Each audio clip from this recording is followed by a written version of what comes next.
Good evening and welcome to the news from NT's Top Table. As usual, the Wednesday package comes with extra details. The extra touch from correspondents who go the extra mile for the Nigerian story, the Nigerian ideal, and the Nigerian reality. Tonight, a shot in the arm. Health sector receives an unprecedented boost as federal government approves 32.9 billion naira disbursement to key services within the sector. 32.9 billion naira will be disbursed now based on the new Basic Healthcare Provision Fund 2.0 guidelines. Electoral Acts Amendment Bill scales second reading at the Senate. I want to emphasize on the need for steep penalties for election offenders. Hawk eyes on Oka. Candidates intensify campaigns as citizens make specific demands on the development trajectory of the state.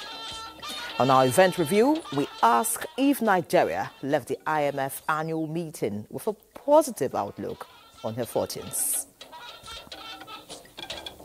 Also on business, we interrogate Nigeria's trade relations and areas of advantage to the domestic manufacturing sector. In sports, we'll analyze the CAF award nominees just as we monitor the FIFA Under-17 Women Championship as the Nigeria Flamingos confront France. It's a loaded package, and as we say on this shift, the proof of the pudding is in the eating. I'm Ian Ray John. This is News Extra. Welcome.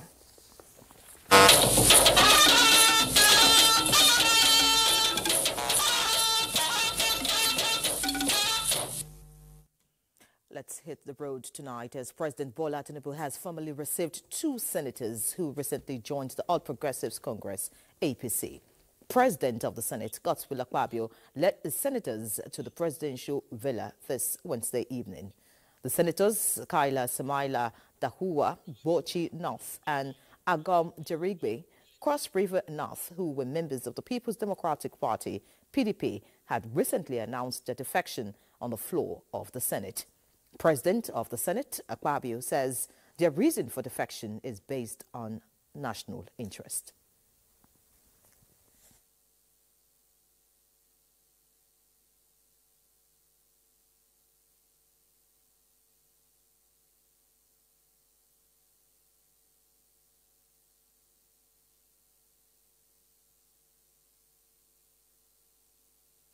But as a result of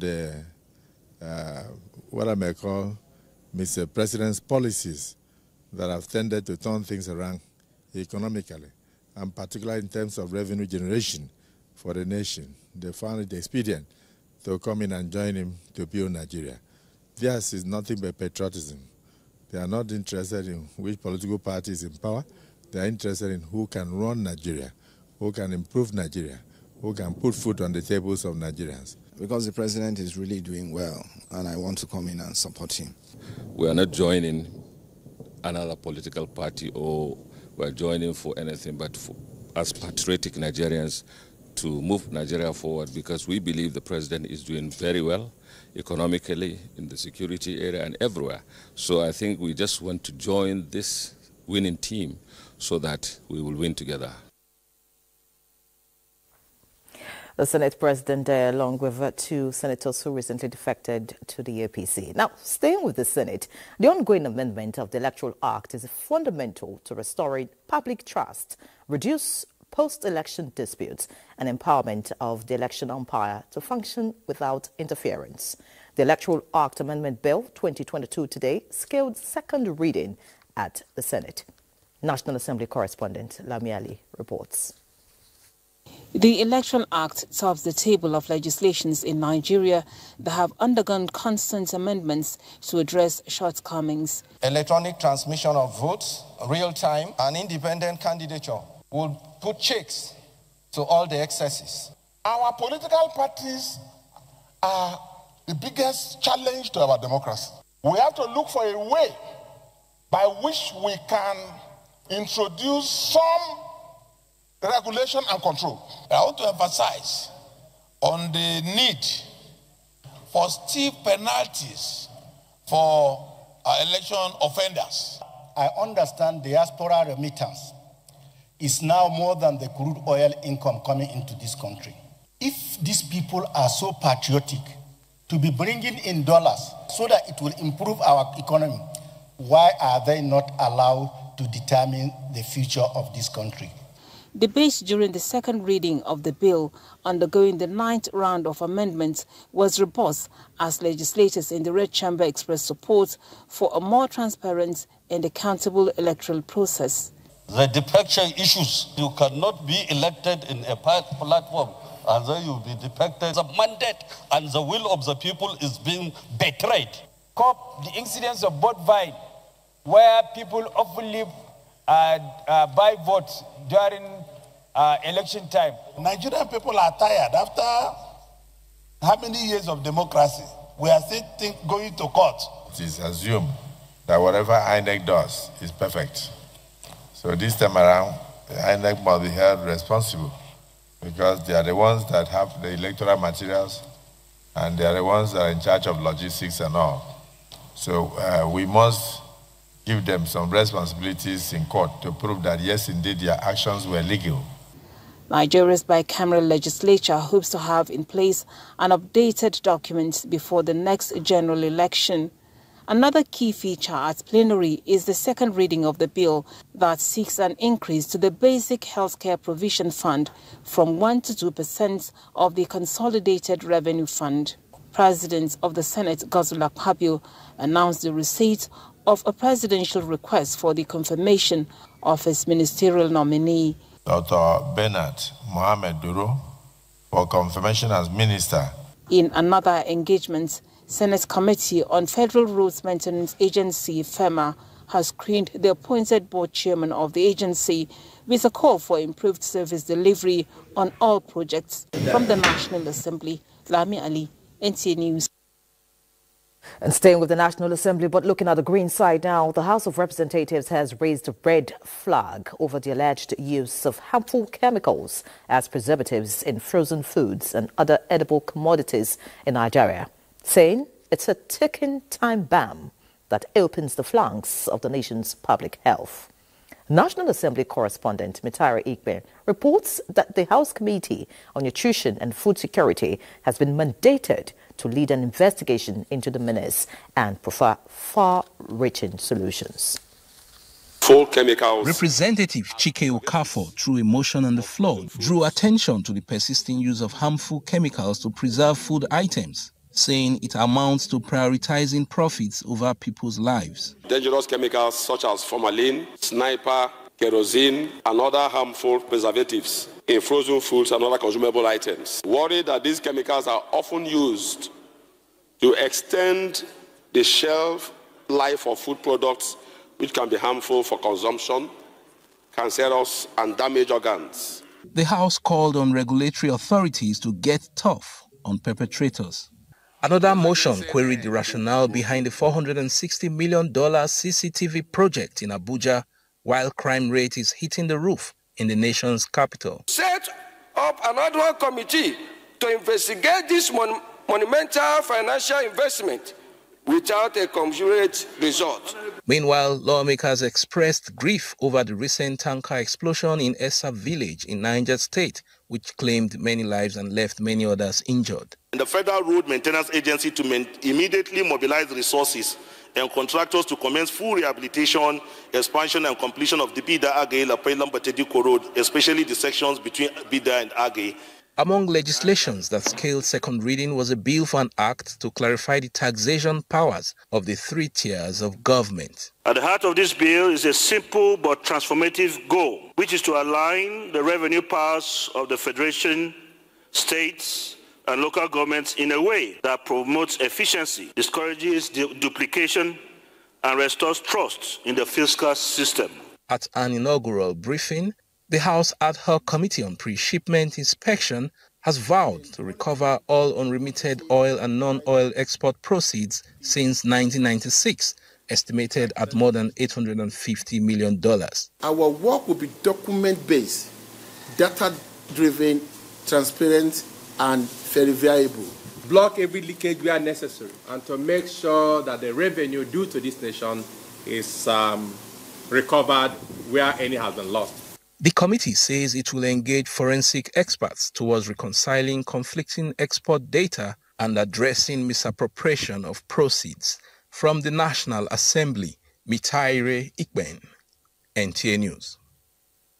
Away from the National Assembly now, but still looking at health-related issues, the federal government has approved the disbursement of 32.9 billion naira across all implementing gateways under the Basic Healthcare Provision Fund, BHCPF. This comes as the Coordinating Minister of Health and Social Welfare, Professor Muhammad Ali Pate, unveiled the revised BHCPF Guideline 2.0, designed to enhance coordination and improvement of health outcomes across the country. Olusheye Adiagbo has all the details. The 12th meeting of the Basic Healthcare Provision Fund, BHCPF, Ministerial Oversight Committee, marking the third quarter session for 2025.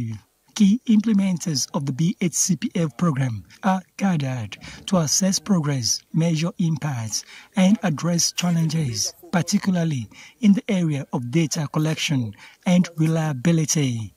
More than 11,000 pregnant women have already received support in terms of emergency services. We've seen steady increase in utilization of primary health care. In the first 2 quarters of 2025, more than 80 million visits to primary healthcare centers have been recorded.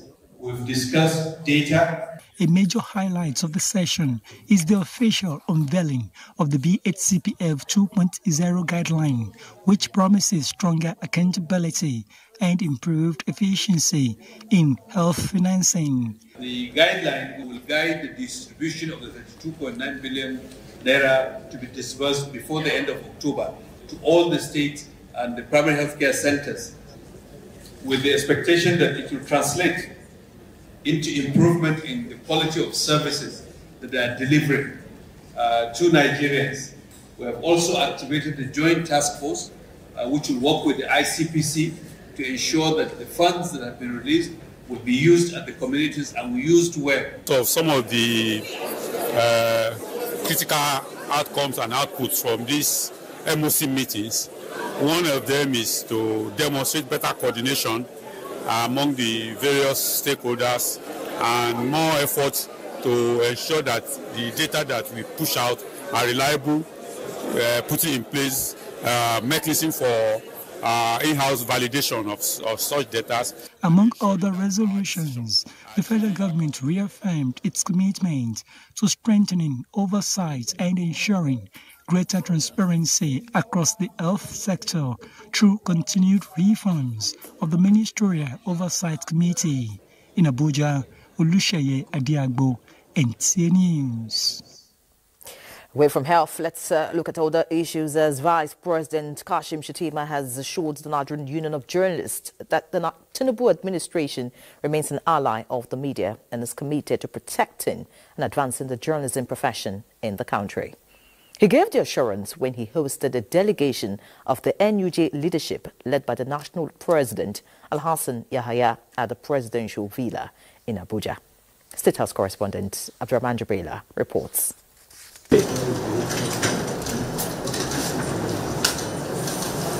National executives of the Fourth Estate of the Realm at the presidential villa to meet with the vice president. And the vice president started by recalling on how President Tinubu has long been supportive of the media and will not deviate from his consistent track record of upholding the integrity of the journalism profession in Nigeria. I want to thank you. In spite of all the challenges, you have done creditably well in supporting the government.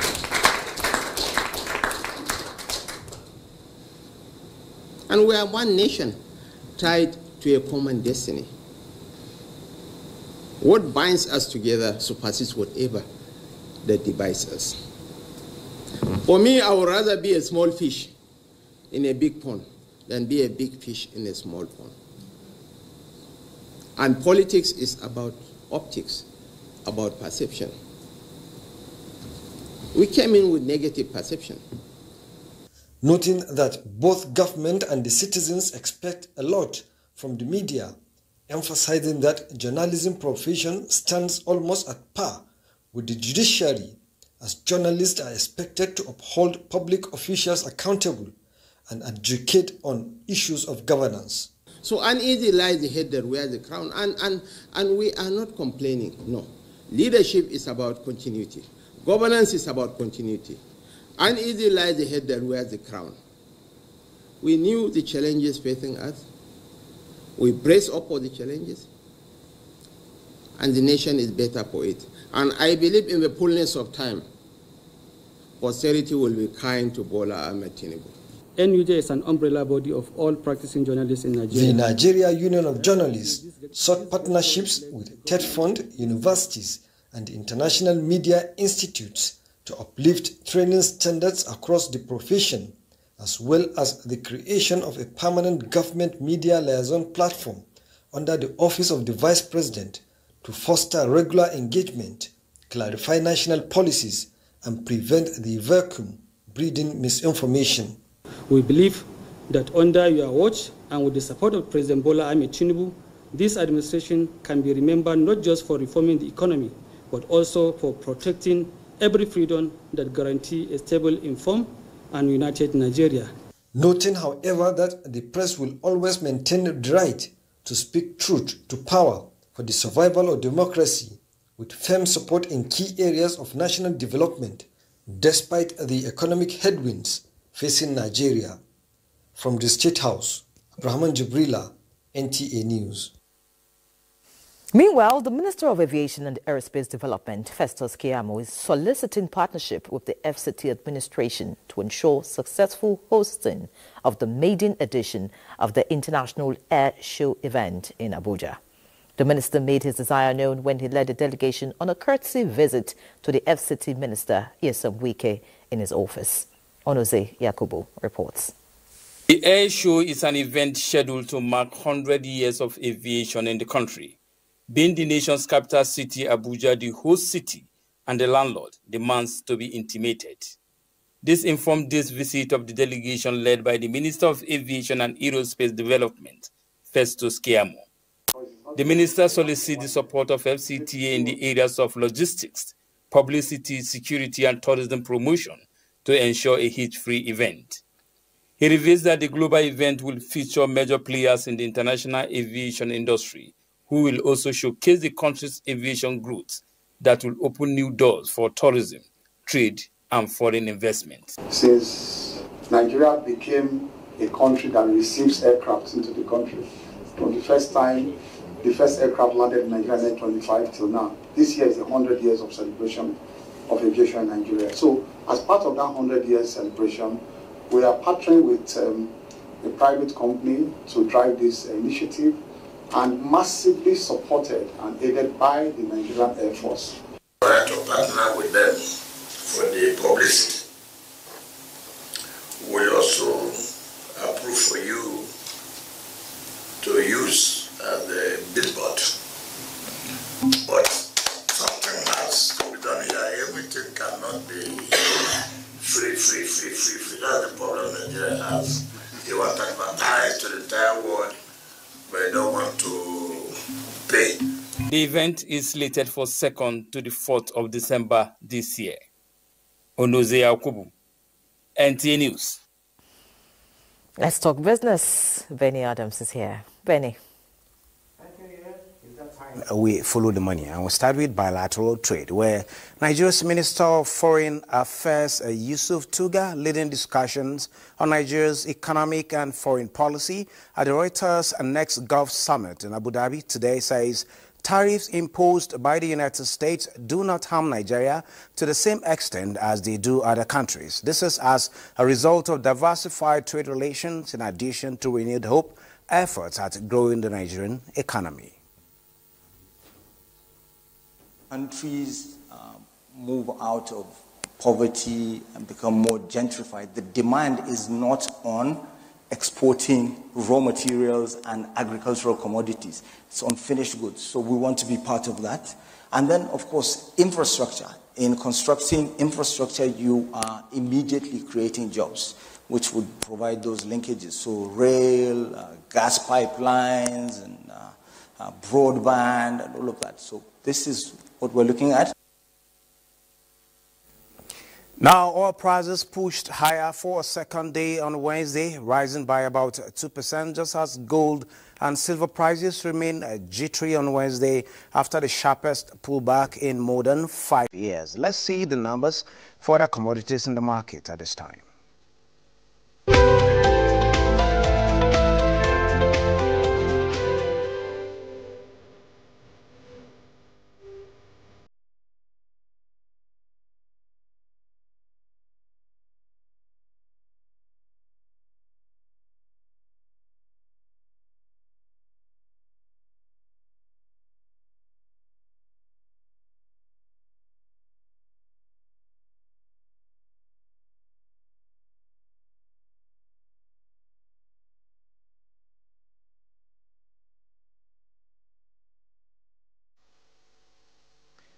And moving to stocks, a midweek trading delivered a stark contrast in performance across Africa's key equity markets, showcasing powerful record-setting growth in Nigeria, minor caution in South Africa, and steady incremental gains in Tunisia. This is as the Nigerian equities marked the third consecutive session of gains, as such that saw investors cash out a staggering 1.5 trillion naira in the market value, a clear sign of significant money flowing through the exchange. In contrast to Nigeria's fireworks, the South African GSE Top 40 experienced a further decline. While the dip can be described as marginal, it signals continued investor caution or profit-taking within the continent's most industrialized economy. But stocks to watch out for in South Africa are mining and financial stocks. For the Tunisia Tune Index, it offered a picture of calm, steady appreciation as it recorded a modest but meaningful increase of 0.37%,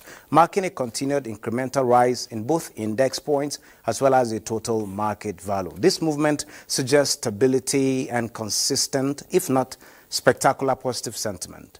That is it on business at this time. Here, I'm waiting for you to list the Nigeria's capital market. Well, before then, it's time to take a break. Well done. Many thanks for staying with us. Government and sub-government agencies have continued to visit the scene of the tanker explosion that has claimed many lives, leaving others critically injured. Musa Mekar reports that awareness campaigns have been advocated to avoid future reoccurrence. National Emergency Management Agency, NEMA, and delegation from the Niger State government were at the scene of the tanker explosion to assess the root cause and also forestall future reoccurrence. Bad road was identified as the major cause of the accident and advocated the need to step up sensitization campaigns on the dangers associated with scooping petroleum products whenever such accidents occur. This explosion occurred as a result of bad road coupled with the nature of our youth. Whenever the tanker had an accident, they will just rush to the scene, and the best thing they can do is to scoop the fuel. The state government, on its part, has supported the victims with cash donation and some consumables. The government further seeks the federal government's intervention to fix dilapidated roads to prevent similar tragedies. Musa Mikail, NTA News. Meanwhile, the federal government has condoled with the government and people of Niger State over the tragic petrol tanker explosion. In a statement, the Minister of Information and National Orientation, Mohammed Idris, notes that the federal government is saddened that despite sustained public sensitization and repeated warnings about the dangers of scooping fuel from falling tankers, some citizens still take such life-threatening risk. He says the federal government commends the swift response of Niger State government, security agencies and emergency responders in managing the situation.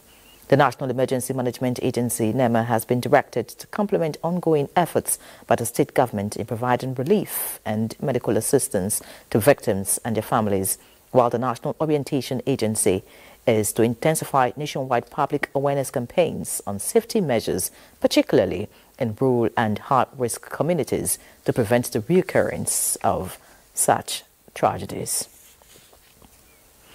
Similarly, the Northern Senators Forum extends condolences to the government and people of Niger State over the tragic tanker explosion that occurred in Kacha local government area, claiming about 38 lives. In a statement, Chairman of the Forum, Senator Abdulaziz Yaradua, expresses sadness and praise for the repose of the departed souls, describing the tragic incident as a reminder to prioritize road safety and the enforcement of safety protocols, particularly with regards to the transportation of hazardous materials. The forum asked the Federal Road Safety Corps to intensify efforts in ensuring that tankers and other vehicles are roadworthy and comply with safety standards. Now, the Federal Road Safety Corps is warning Nigerians, especially motorists and commuters, against distracted driving and the dangerous practice of scooping fuel from falling tankers, identified as contributing to road traffic crashes in the country. Corps Marshal Sheikh Mohammed handed this warning at the Ember Month sensitization campaign in Abuja. Oyeyemi Ajayi has all the details. In the middle of the Ember Months, activities of the Federal Road Safety Corps is on top gear, especially its campaign activities, warning motorists against road traffic offences.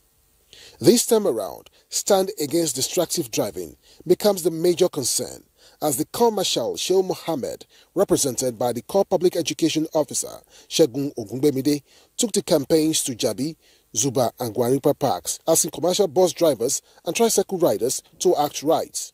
If your driver is making call while driving, that's distracted driving. Please advise him.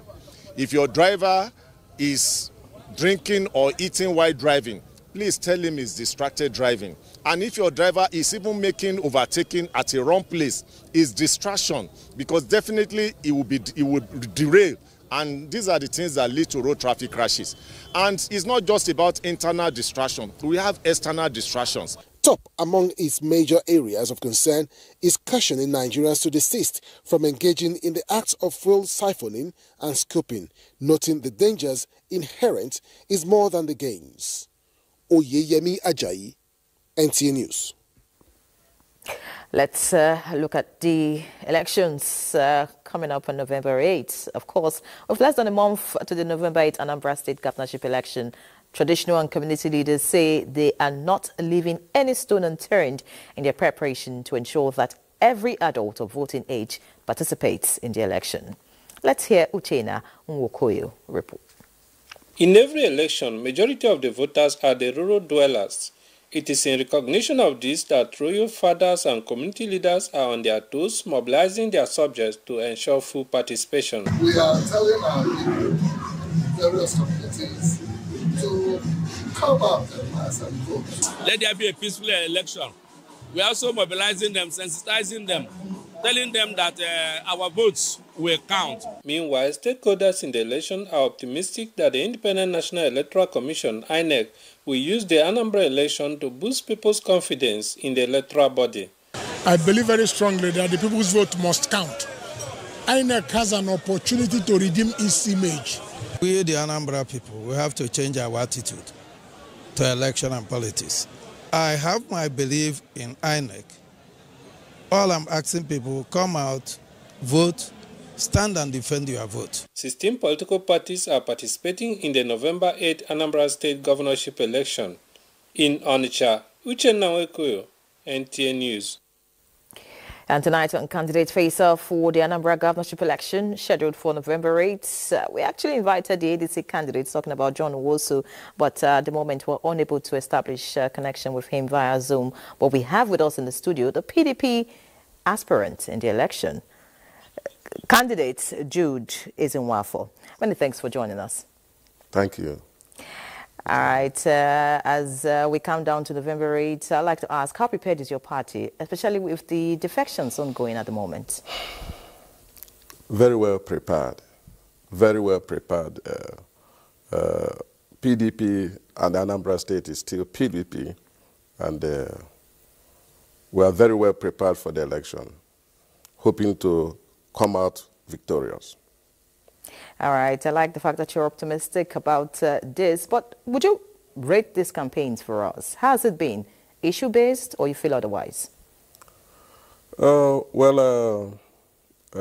Politics with its dynamics That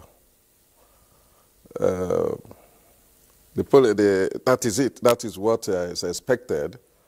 It's basically issue-based, even though some are ranting.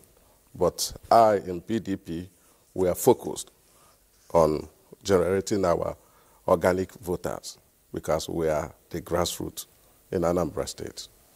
All right, talking about organic voters, what message do you have for the people of Anambra State as regards what your party intends to do if you emerge victorious?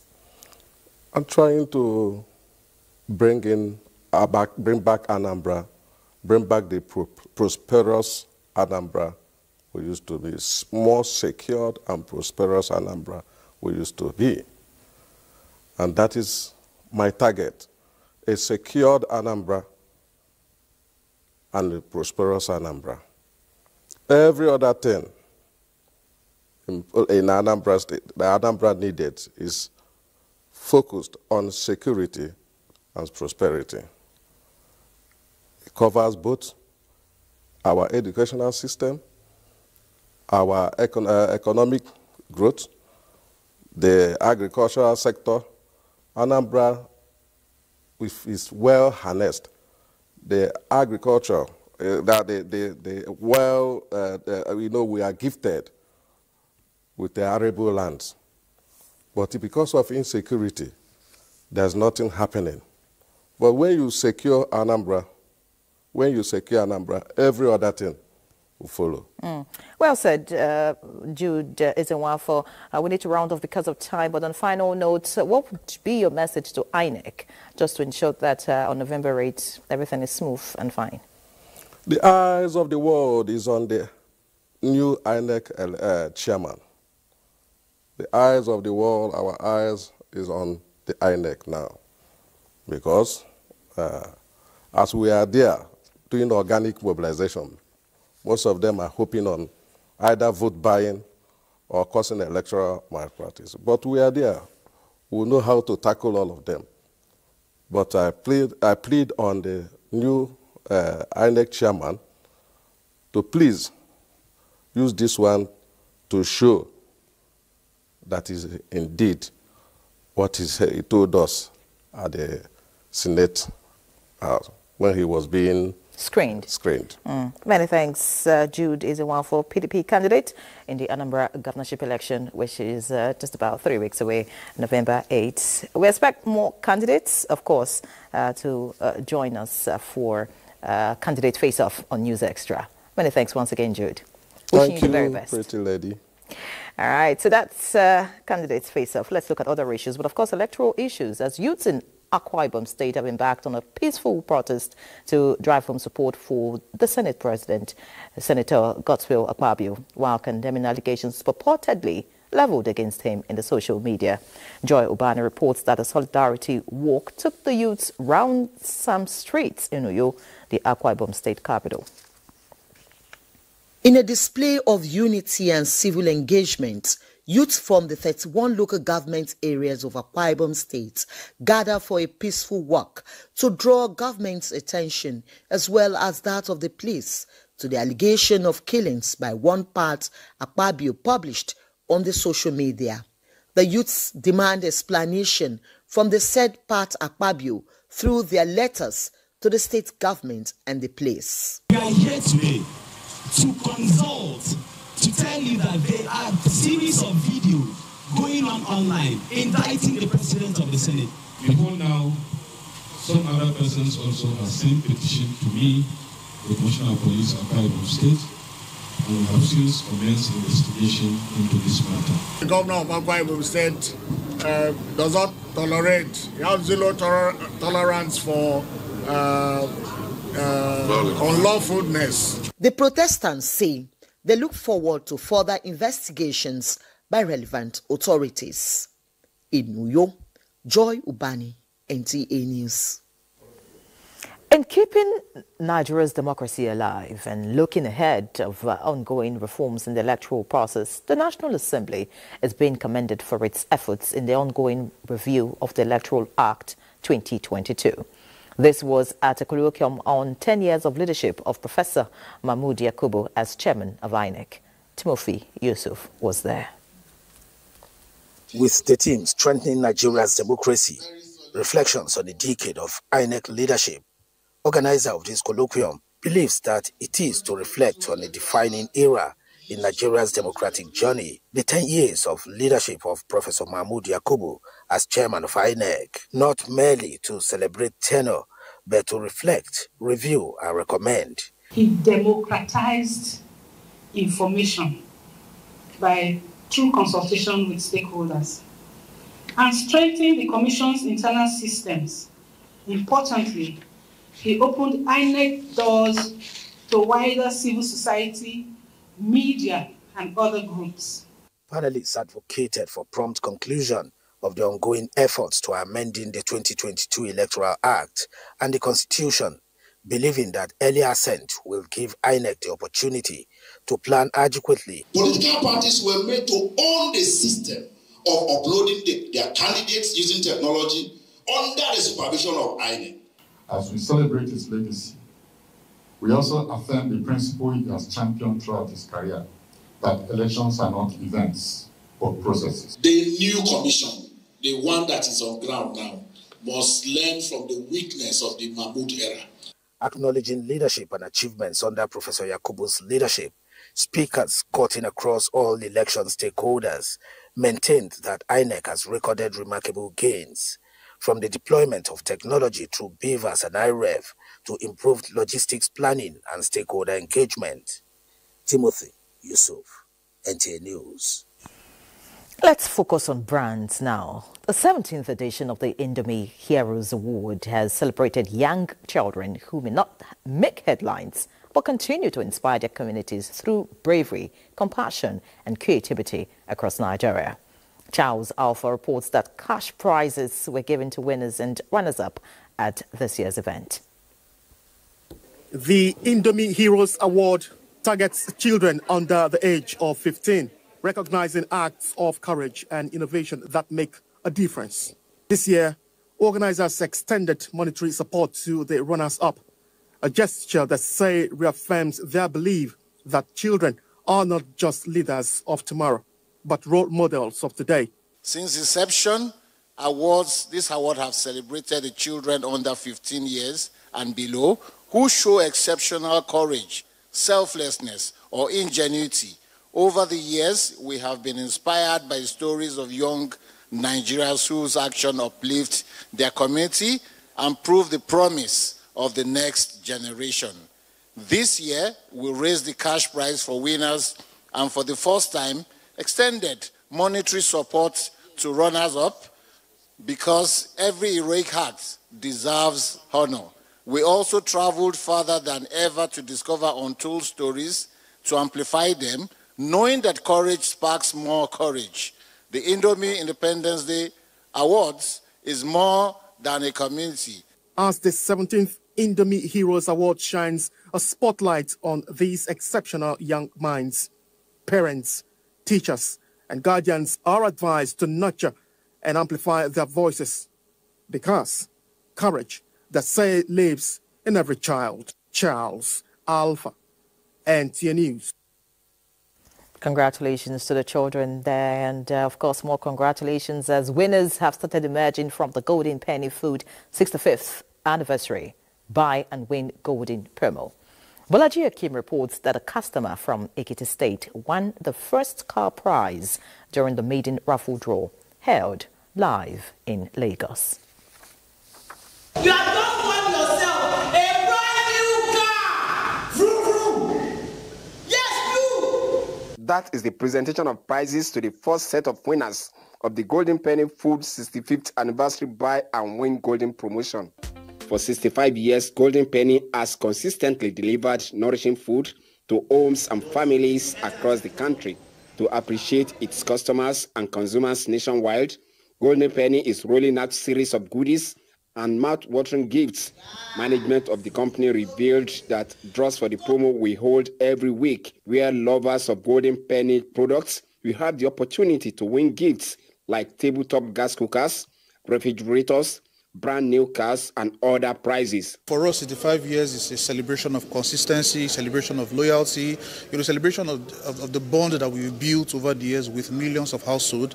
And that's why, we are giving back with over 4 billion naira worth of prizes and cash to be won to enrich lives in meaningful ways. Brand manager, Ball Foods, speaks more on how to qualify for the promo. Just buy 10 packs of Golden Penny noodles, 3 packs of Golden Penny Semovita, 500 grams or 1 kg, and then 3 packs of Golden Penny pasta. Any variant of the pasta, be it spaghetti, twist, macaroni, couscous. Take all these packs to a designated redemption center. Once you enter into the raffle, you stand a chance to win any of these amazing prizes. Participants can also win instant airtime aside, entering into the promo. About 300 redemption centers have been established across the country to make it easy for participants to submit entries and also receive their prizes. For more information about the promo, visit the company's website at www.goldenpennypromo.com. In Lagos, Bolaji Akeem, NTA News. Yeah, all right.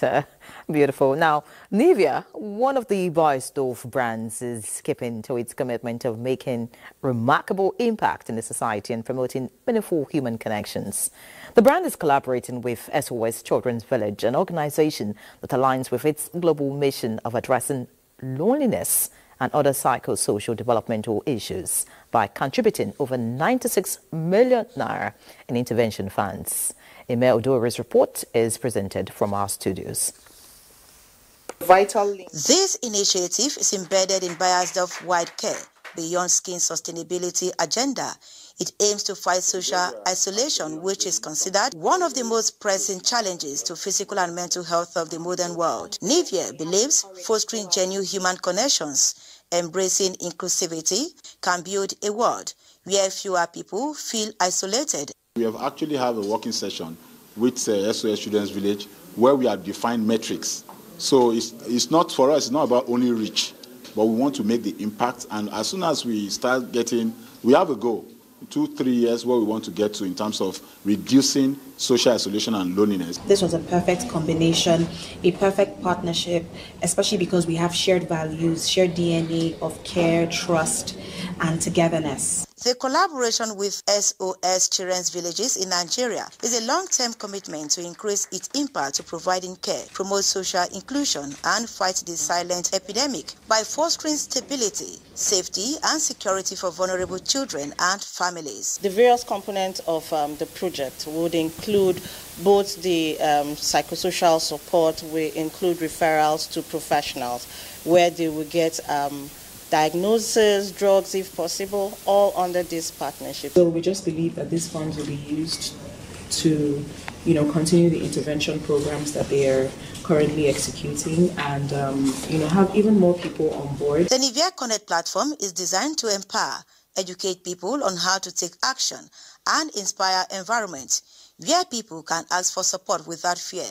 This partnership between Nivea and the SOS Children's Villages is expected to challenge the stigma, promote greater awareness, and implement effective solutions to combat social isolation. Now time to take another break. Please stay with us. Many thanks for staying with us. Regarding public infrastructure and assets as no man's property, it's confirmed to be erroneous. And many people hold this ideology dearly. Findings by our correspondent Kenneth Nanim show that impressions such as this are part of reasons for vandalism, negligence, and lack of maintenance culture among citizens. Public infrastructures are usually provided with taxpayers' money and therefore are collectively owned by the public as they serve public interests. In some public institutions, one could see vehicles abandoned here and there. As such, they depreciate in value. This long vehicle parked here is one of public assets belonging to a particular organization. Background check at my disposal reveals that when this vehicle developed a little fault, it was parked with the hope that it could be repaired. Unfortunately, that hope did not come, and the vehicle is now in a very bad state. requiring a huge amount of money for it to be repaired and be put into use.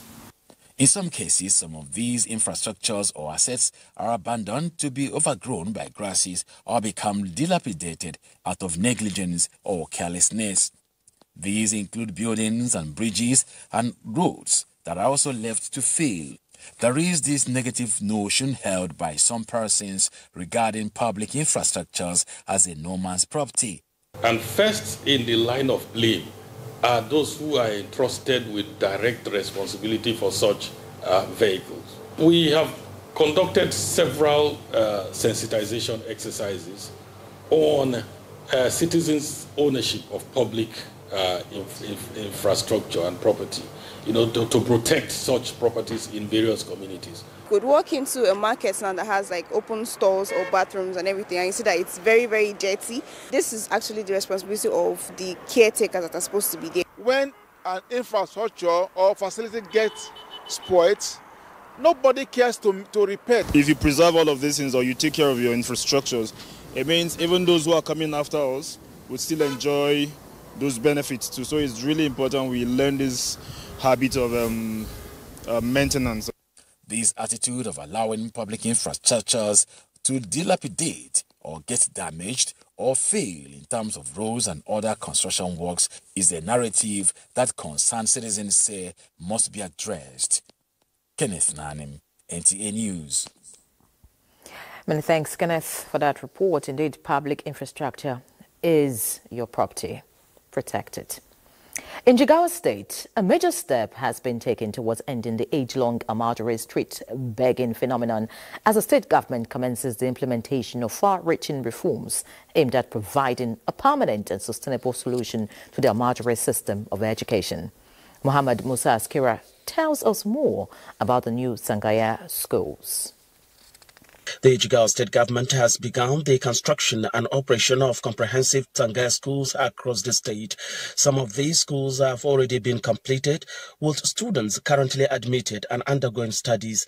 The new Tangaya model is designed to combine both Islamic and Western education, ensuring that pupils receive balanced and holistic learning experience. Each school is fully equipped with modern hostels, classrooms, kitchens, laundry facilities, and skills acquisition centers, creating a conducive environment for learning, personal development, and moral upbringing.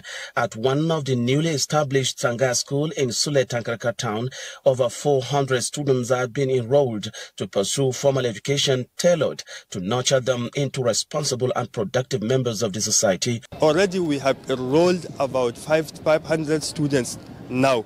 And we did that through the Almajiri prison system that we established in Jigawa State.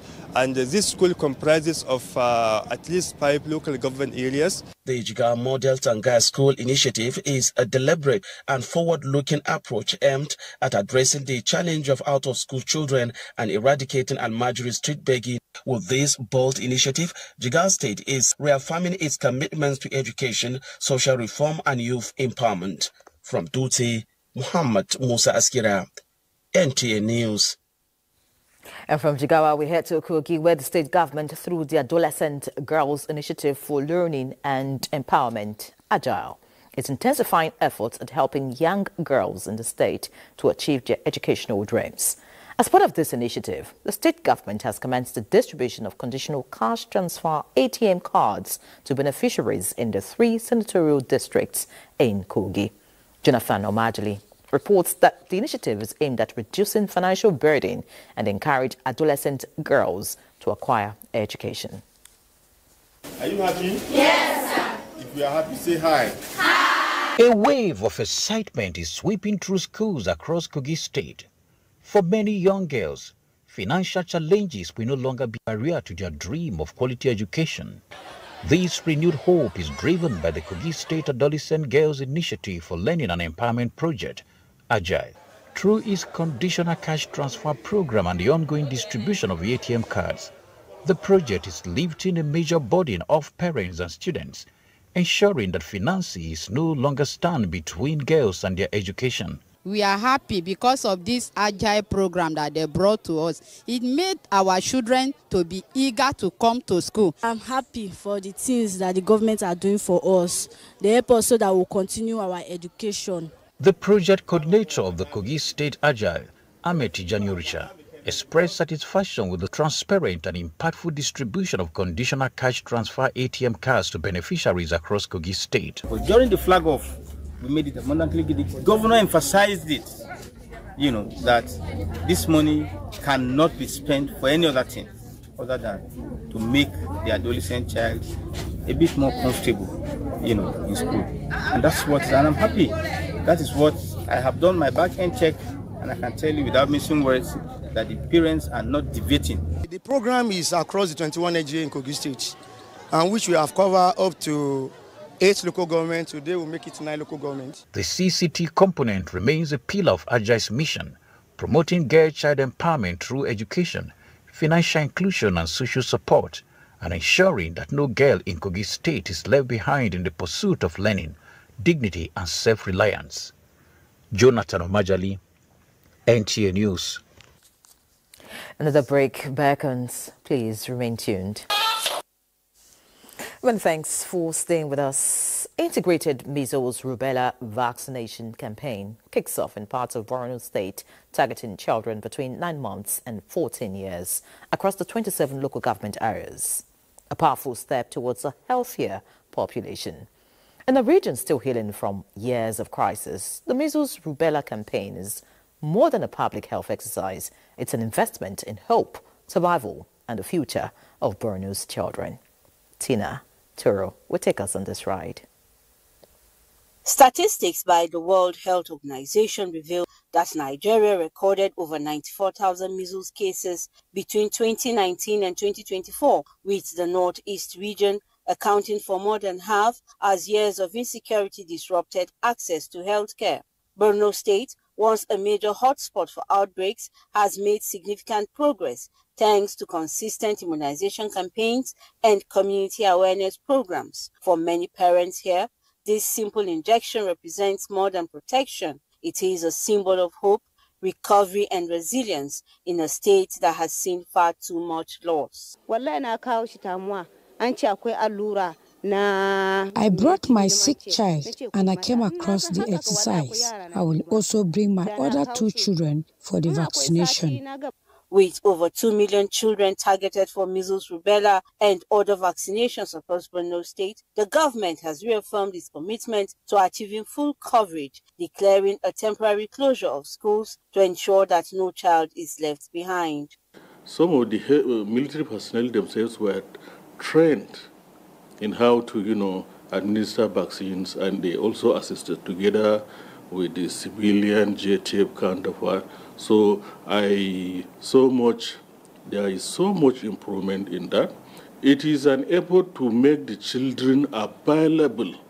The Gates Foundation and other development partners in Borno State reaffirmed their support towards achieving universal immunization coverage. We have mothers that are doing the right thing and protecting their children, going sometimes, distances to these vaccination points, such as we're at now, to get their children vaccinated with polio vaccine, measles vaccine. We mentioned HPV, which prevents cervical cancer, yellow fever vaccine, all of the routine vaccines. We have never had such a campaign in terms of turnout, in terms of mobilization, in terms of prompt logistics, in terms of supportive supervision from partners and people outside state. We were sensitized, and we have come back to our communities to sensitize the people. You can see a large number of children who have been vaccinated in one of these teams. We have about 22 teams in my area.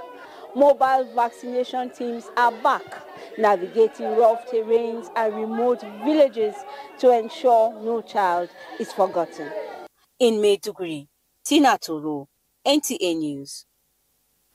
Let's move from Borno State now, as people frequently justify their inappropriate behavior by blaming government failures. However, there are concerns that leaders often come from among the followers, and that societal issues can be addressed through a bottom-up approach. As this debate and blame shifting continue, Ramatu Abdullahi in the special report explores a potential solution to this issue. A true Nigerian is often seen as someone who embodies values such as selflessness, patriotism, and integrity. However, experts contend that the country continues to regress because many people have chosen to abandon these values. The correction has to start from the home. Experts assert that the blame game among stakeholders is unproductive and that what is essential is finding solutions to why some Nigerians ignore glaring issues such as the disappearance of manhole covers on familiar roads and everyday acts of corruption. Societal and economic pressures are often believed to lead individuals to mind their own business. But if you're not going to apply yourself to serve humanity, to serve people that you see around you, then you're going to concentrate on your problems. And the more you concentrate on your problems, the bigger they look. Contentment is a problem that many Nigerians don't have. Religious bodies, please tell Nigerians the truth that at the end of life, you don't do anything with this money. Director of Special Duties at the National Orientation Agency, Dr. David Akoji, points out that though successive governments have launched various campaigns aimed at promoting these values among Nigerians. Why is it that change begins with me did not work? Why is it that do the right thing, transform Nigeria did not work? So we found two major reasons. One of those reasons was that the elements that would have instigated and nurtured those changes were not embedded in institutions. And that is why under the current leadership we have come up with what we call the National Values Charter. Attitudes are formed by values. Religious leaders also advocate adherence to laws and principles. For example, if I have a mosque and the president of this country or the minister or the vice president happens to be in my mosque, in my masjid now, instead of me to give them the real clue of what goes on around within the country that they don't know, because they can't know everything. For us to listen to what the general citizens are saying about them, we change our topic. And rather, we begin to have what we call praises and eulogies. The Bible says that train up a child in the way he should go, so that when he grows up, he will not depart from it. From all the responses gathered, it is clear that it requires an interconnected effort for a better society. Ramatu Abdullahi, NTA News. Well said, Ramatu. Many thanks for that package. Now, in line with President Bola Tinubu's administration's renewed commitment to empowering women through agricultural and social investment programs, attention once again turns to those whose hands till the soil and keep families nourished through their struggles. These women remain central to national growth. Ifeoma Ikoje reports on their resilience, enterprise, and the call for government's continued efforts to ensure that their hard work truly translates into lasting progress. Let's join Ifeoma in Ekeki community in Yenagoa. From the farmlands of Nembe to the bustling markets of Swali, Bansha and Opolo, rural women remain the heartbeat of Nigeria's food and family systems. They plant, harvest, trade and nurture, yet their daily contributions often go unnoticed. They train tolo with dogs. I get money to do big poultry. I used to go to markets, collect my business product from my customers without paying because I have no capital to buy them. I want the government to support us so that we can have a little money to support ourselves. To celebrate rural women, attention is once again drawn to those whose hands sustain families. I got 10 children, 18 grandchildren. I'm not going to help her. I don't work, I need to eat. I don't hold by force. For me, I beg government. I beg. Make it empower us. Across the country, women make up nearly half of the agricultural labor force. Government and development partners should increasingly focus on empowering rural women through training, agricultural cooperatives, and small-scale enterprise support, bridging the gap between potential and productivity. Most times when they go for a loan, because they are not educated and they don't have that enabling environment or requirements or the documentations, they are not able to get the actual amount of loan. But if the government is able to include them in the system and then make provisions for them to be able to get these loans, I think it will really go a long way in helping them. In Bayelsa and other rural parts of Niger Delta, many women are now exploring aquaculture, cassava processing, and local crafts as new pathways to income and independence. For real progress, the support must go beyond celebration to concrete actions that will truly transform their lives. From a Keki community, Ifoma Igoji, NTN News. Indeed, the nation thrives when women are empowered. Another break is... Let's take a peep at the global scene now as the United States pushes plan to disarm Hamas and rebuild Gaza. Just as the United Nations warns that global trade system is at risk of derailment. Let's get all the details. Vance met Prime Minister Benjamin Netanyahu on the second day of a trip to Israel, part of a diplomatic tour in support of the U.S. brokered plan to end the fighting, recover hostages, and eventually rebuild the devastated Palestinian territory. Do this the right way, it could create a model, I think, that could lead to other peace agreements all over the world, because it shows what's possible when you're willing to think outside the box and actually put some elbow grease to get it done. In another development, United Nations Secretary General Antonio Guterres has warned that the rules-based system for international trade risks are coming off the rails. Global debt has soared, poverty and hunger are still with us, and the international financial architecture is not providing an adequate safety net for the developing countries. At the UN Conference on Trade and Development in Geneva, Guterres said too many countries were trapped in a debt crisis, spending more money on servicing creditors than funding health and education. Uche Ugochukwu, NTA News.